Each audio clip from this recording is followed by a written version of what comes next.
সাবধান, শুক্রবার ভুলেও এই 5টি কাজ করবেন না। আল্লাহ ও তার রাসূল ওই সকল ব্যক্তিদের অভিশাপ করেছেন যারা জুমার দিনে এই 5টি কাজ করে। মুসলিমদের জন্য অত্যন্ত জরুরি একটি তথ্য দিব আজকে। শুক্রবার মানে গরিবদের হজের দিন, কিন্তু আমরা এই দিন এমন কিছু ভুল করে ফেলি যা আমাদের পরকাল জীবনকে জাহান্নামের দিকে নিয়ে যাবে এবং প্রিয় নবীর শাফায়াত থেকে বঞ্চিত করবে। অবশ্যই ভিডিওটি সম্পূর্ণ দেখবেন এবং সতর্ক হয়ে যাবেন। ভিডিওটি শেয়ার করে দিবেন যেন আপনার অন্যান্য মুসলিম ভাইয়েরা ভুলেও জুমার দিন এই কাজগুলো না করে। হয়তো আপনার একটি শেয়ারে একজন মানুষ ভুল থেকে হেদায়েতের পথে ফিরে আসতে পারবে। মুসলিমদের কাছে একটি প্রশ্ন রাখতে চাই, আমাদের প্রিয় নবী সাল্লাল্লাহু আলাইহি ওয়াসাল্লাম কি বার জন্মগ্রহণ করেছেন? অবশ্যই কমেন্ট করে জানিয়ে দিবেন। তো চলুন বেশি কথা না বলে শুরু করি আজকের ভিডিও। মসজিদ মুসলমানদের কাছে ইবাদতের স্থান হিসাবে পরিচিত।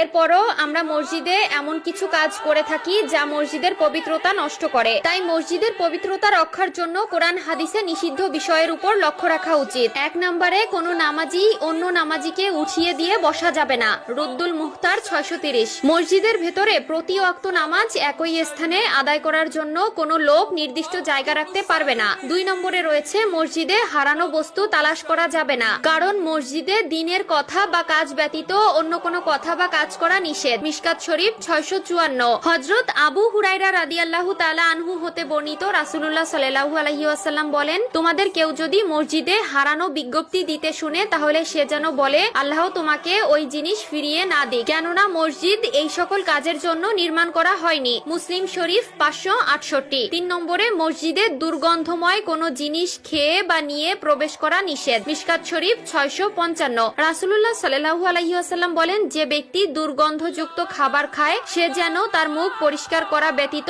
মসজিদে না যায়, কারণ মানুষের মতো ফেরেশতারাও দুর্গন্ধ বস্তু দ্বারা কষ্ট পায়। 4 নম্বরে মসজিদে উচ্চ স্বরে ও দুনিয়াবি কথা বলা যাবে না। মিশকাত শরীফ 689। 5 নম্বরে মসজিদে অপরাধের শাস্তি ও শাসন করা যাবে না। মিশকাত শরীফ 679। এছাড়াও রয়েছে মসজিদের রাজনৈতিক মিটিং করা মসজিদের আদবের খেলাফ। রাসূলুল্লাহ সাল্লাল্লাহু আলাইহি ওয়াসাল্লাম মসজিদে বসে অশ্লীল কবিতা পাঠ করা এবং বেচাকেনা করতে নিষেধ করেছেন। সুনানে আবু দাউদ ও তিরমিজি। প্রিয় দর্শক, অবশ্যই এই বিষয়গুলো খেয়াল রাখবেন। মসজিদে আপনার দ্বারা যেন কেউ কষ্ট না পায়। মসজিদ হলো আল্লাহর ঘর। আমাদের অধিকাংশ মুসলিমরা দিনের 5 ওয়াক্ত নামাজ আদায় না করলেও শুক্রবার জুমার দিন ঠিকই নামাজ আদায় করে, আর এই দিন এই ভুলগুলো সবাই করে থাকে। আল্লাহ আমাদের সবাইকে সঠিক বুঝ দান করার তৌফিক দান করুক, আমিন।